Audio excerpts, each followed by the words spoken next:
give up. Asmodeus, Satanas, Lucifer.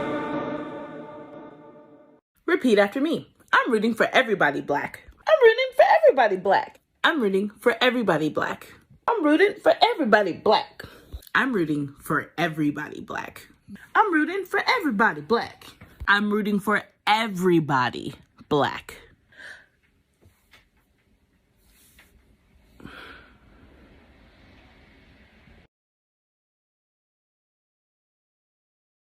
White lives do matter. Despite being only 2% of the population, look who owns all the banks. And his best one yet, Barack Obama doesn't care about black people. Someone get Kanye off of Twitter right now. My money's literally on fire. Why can't we just continue to scam his fans with the STEM plan? I can let these dream killers kill my self-esteem or use my arrogance and esteem to power my dreams. It's hard being a free thinker these days. But Kanye right now is a prime example of what fumbling a bad can do to him. You know how hard, humiliating, demeaning it is to always have to, you have to separate the art from the artist conversation every time you tell people graduation is your favorite out. Kanye, you're the chosen one. You're supposed to bring balance to the game, not destroy it. Anti-Semitic arc, huh? Well, that's it, boys. We lost. Nail in the coffin right here for the Kanye West fan base. This is why we do not mix friend groups. Conservative rap is about to be damp as fuck. Ayo, and white people? Yes, we would like to trade Kanye West for Adele. Kanye needs help, but what walls exist when you're a billionaire under capitalism? You're more powerful than a leader of a nation. He's a professional contrarian who still simps over an immoral capitalist whose family has done irreparable damage to the psyche of young women and girls across the world. So no, I don't go to Kanye West for political advice, and I can give two about what he really meant about those garbage White Lives Matter shirts. His point was completely not worth the journey to get there. He lost a knight so he could win a pawn. Welcome to Kanye West. I feel like a lot of you guys don't realize when I'm signing ASL covers, I'm not signing the English, so it's not word for word. And this assumption that ASL and English are the same is not true. ASL has its unique grammar structure and facial expressions that's not included in English. This concept becomes more clear when you take up an ASL class. So when I'm interpreting ASL covers like the song Unholy, I consider the whole message, the meaning behind it, not just the words written. For example, in the line, "Mommy don't know, Daddy's getting hot," I interpret the line as, "Mom, no clue, Dad's getting around." It was my choice to use the sign "no clue" instead of "don't know," because the mom had no idea the dad was cheating on her the whole time. I feel like there's not a wrong way to interpret a song, but there's a right way to sign it.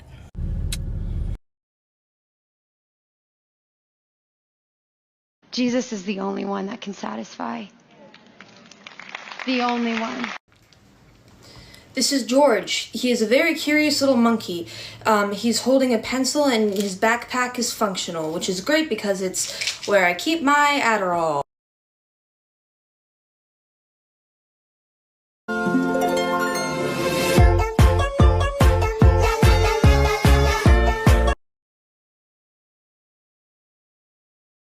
I want to make sure I got this correct. Ooh, let me help you with that. You hate white men unless they're gay. And nope, you fucked it already. Let's run your video back, but the correct way this time. I want to make sure I got this correct. You hate white men unless they're gay. You actively support the political party that has been historically anti-gay marriage. So much so that they're currently debating on whether or not to define marriage as a one man and one woman. And debating is generous, considering 47 of the fucking 212 Republicans in Congress only supported it. You love black people unless they're conservative. You actively support the political party that subscribes to conservatism, the ideology responsible for the war on drugs that has drastically impacted the black community. And believe it or not, even though it's y'all favorite anti-Joe Biden talking point, the crime bill too, as it was partially to appease Republicans who called the Democrats soft on crime. And even then, Republicans were concerned that it didn't go far enough. And I didn't mention slavery, Jim Crow, or voter restriction. You're for illegal immigration as long as they don't come into your home. You're anti-immigration even though even illegal immigration is a benefit to the United States economy. You actively support a political party believing in conspiracy theories that fearmonger over immigration being used to wipe out the white race or some shit. You want to ban guns, but you want the government to still have theirs. You're anti-gun control despite its benefits because you think it's going to inhibit your ability to stand up against the government if it becomes tyrannical and tries to kill us, while simultaneously supporting the party that constantly calls for increase to the military budget. You hate capitalism, but you expect these corporations to change their logo for Pride Month. You love capitalism, but you were so mad about a corporation doing what's in its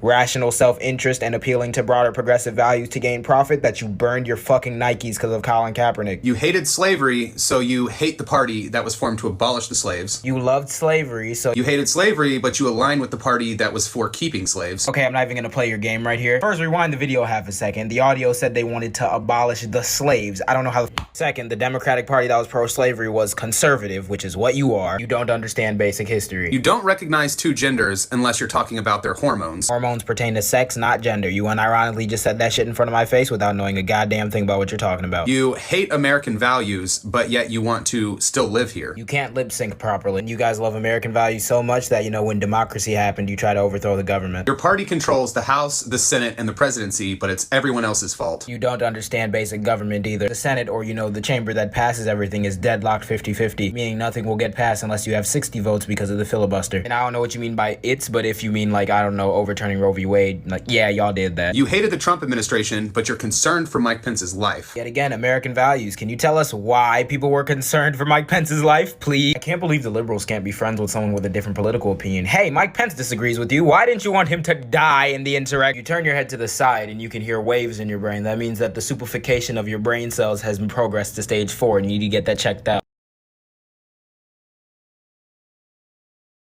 You know, the ruling class in this country really has some of you believing that we have the capacity to, I don't know, colonize Mars, but it's impossible for us to give everyone health care.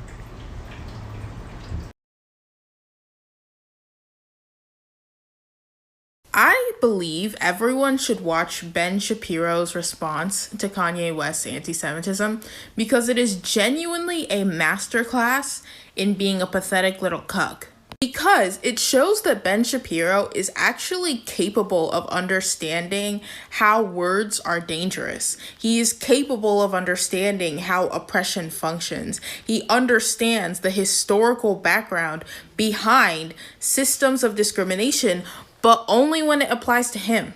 He understands anti-Semitic dog whistles. He gets the nuances of anti-Jewish conspiracy theories, but he is not willing to put that same work or effort into understanding literally anything else. He only cares about oppression if it's happening to him. But that's not how oppression works. So he makes his bed with oppressors and then is somehow shocked that a lot of his ideological allies are anti-Semitic. What did you think was going to happen? Steak time? Okay, so it's official. A food TikTok channel banned me because, I mean, obvious reasons probably, because I have very unhinged content. I get it. I understand. If I was a food cooking TikTok channel, I would probably shut this shit down too, but it's kind of a scary precedent. I guess I'm trying to have a good relationship with these accounts, because if they all banned me, I'd be fucked. I'd have to find a new form of content. Please don't ban me. I love you all. You all are wearing wonderful shirts today. And I can tell that you brush your teeth 2 times a day too. Thank you. I love you.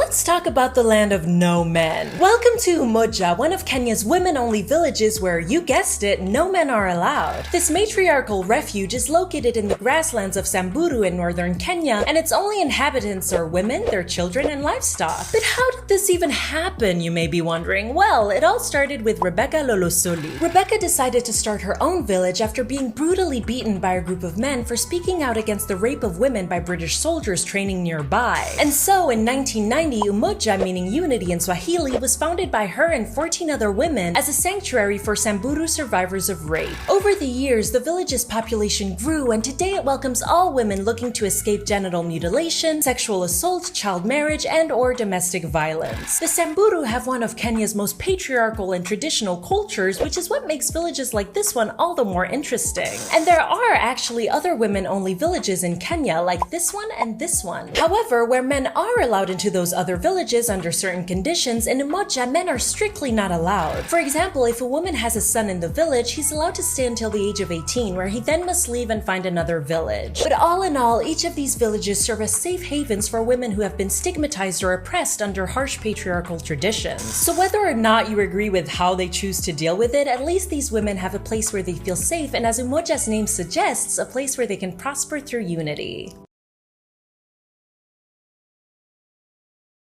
Seriously though, I've heard adults tell children, stop acting like a baby, and then turn around and throw a whole tantrum when they don't get the behavior they want out of a child. So if an adult is upset that my kid won't hug them, well, that's not my problem. An adult should have the emotional capacity to cope with the disappointment that comes from not getting a hug from a 4-year-old. And if they don't, well, my job is to parent my kids, not another adult. Help us give children with disabilities a toy that meets their needs this holiday season.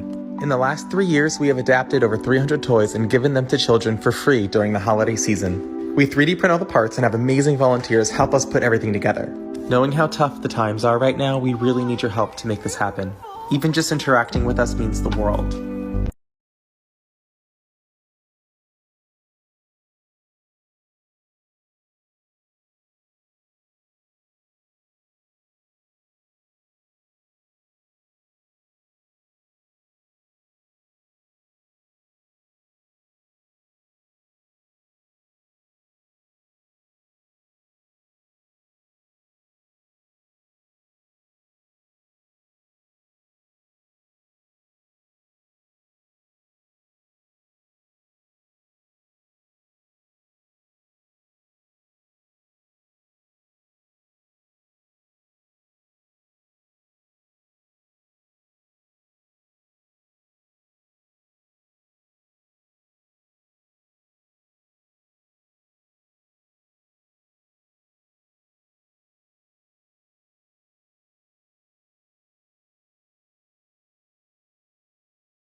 This is an anti-racism checkpoint.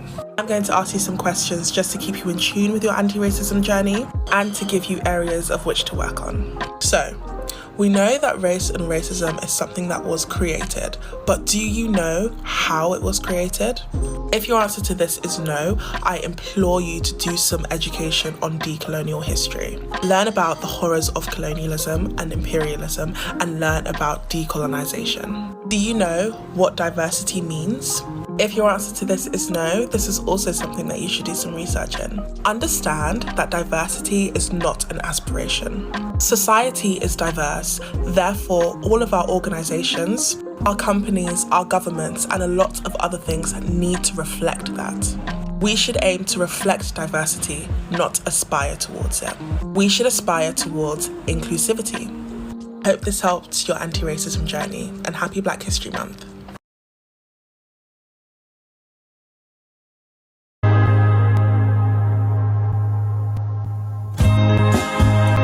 Sex don't sleep when the lights are off.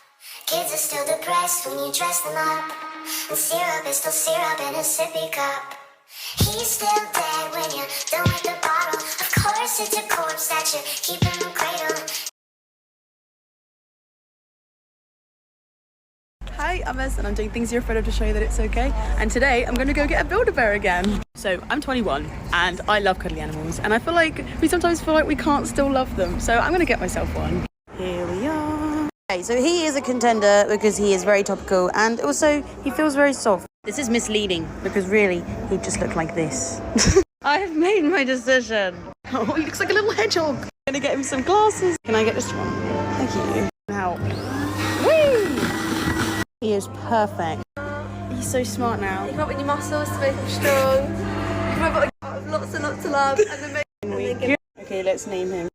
Yep, Banana Boy. Here we go. He's got a birth certificate. This is Banana Boy. Why is he called Banana Boy? He likes bananas.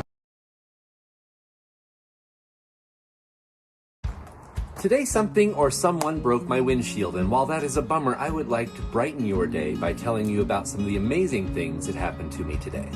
So first, while I was out thrift store shopping today, a lovely lady about my age walks up to me and she says, "Can I ask your advice on something?" I said, "Sure." She holds up some pieces that she's considering buying. She says, "Is this pattern too much with these stripes?" I was like, "No, they look great together." She's like, "I like bright colors, but my daughter's always telling me I'm too old for bright colors."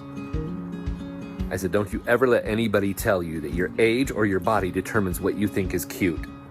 You're amazing, that outfit's amazing, have a lovely day." And then while I was at Walmart dressed like this, I'm in an aisle and there's an elderly couple in the same aisle discussing something. And all of a sudden I hear, "Oh my God, isn't he pretty?" And I turn around and I said, "Excuse me?" And she's talking to her husband. She's like, "Look at him, isn't he pretty?" Stop it. We're not going to talk about my pronouns today. She said I was pretty.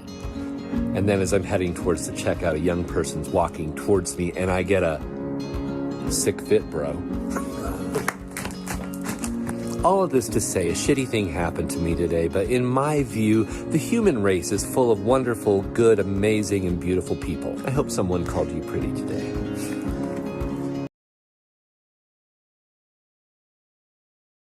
So let me get this straight, dude. I can't just call you a he, dude. I mean, you look like a he. Why can't I just call you one? And you look like a broke-ass bitch, but do I call you that every single day? No. It's they, them, or their, not he, him, or his. Okay, but dude, I don't even see the big problem with it, because if you know who you are, why does it matter what I call you if at the end of the day you know who you are, huh? Okay, the same thing can be reversed to you. If I call you a broke-ass bitch, what are you gonna do? Well, I'm gonna get mad and I'm gonna smack the fuck out of you. What do you think I'm gonna do? Okay, there we go. The brain's moving a little quicker now. We're starting to understand each other. So if you disrespect me, I have all right to smack the fuck out of you, right? But how is it even disrespectful to call you a he, him, his, or a sir, or a man? Well, that was fun while it lasted, but brain's moving back slow again because I am asking you to respect me, and clearly you're not respecting. Isn't that correct? Okay, but like, let's say like we just chilling, right? And I just accidentally call you a he, though. Like, what, are you gonna get mad? No, I'm not gonna get mad. Just make the quick correction and that's it. Okay, but what if I'm chilling with somebody else, though? Do I still gotta call you a freaking they behind your back? Well, first off, motherfucker, you ain't gonna call me a freaking they, alright? You're gonna use they, them, or their. And yes, you should be using it around other people as well. If you don't wanna correct them, that's your choice. But you yourself, as my homie, you should be using the right pronouns. Again, I don't go behind your back calling you a broke-ass bitch to everybody else now, do I? Okay, but what if people start asking me why am I using they, them, and their and all that stuff?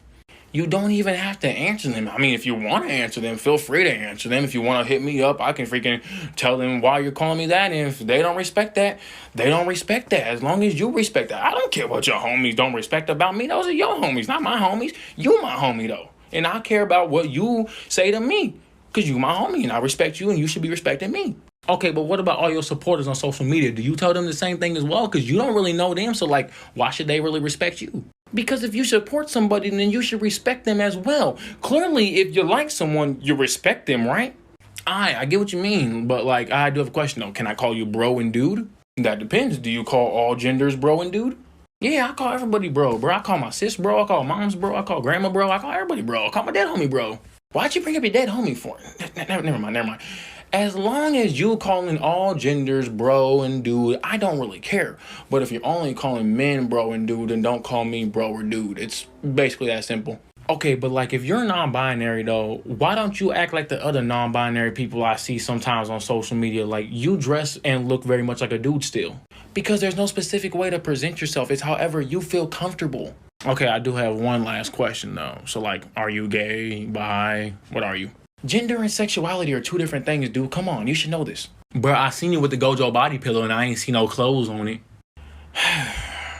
We don't have to talk about everything, dude. We can keep some things to ourselves, all right?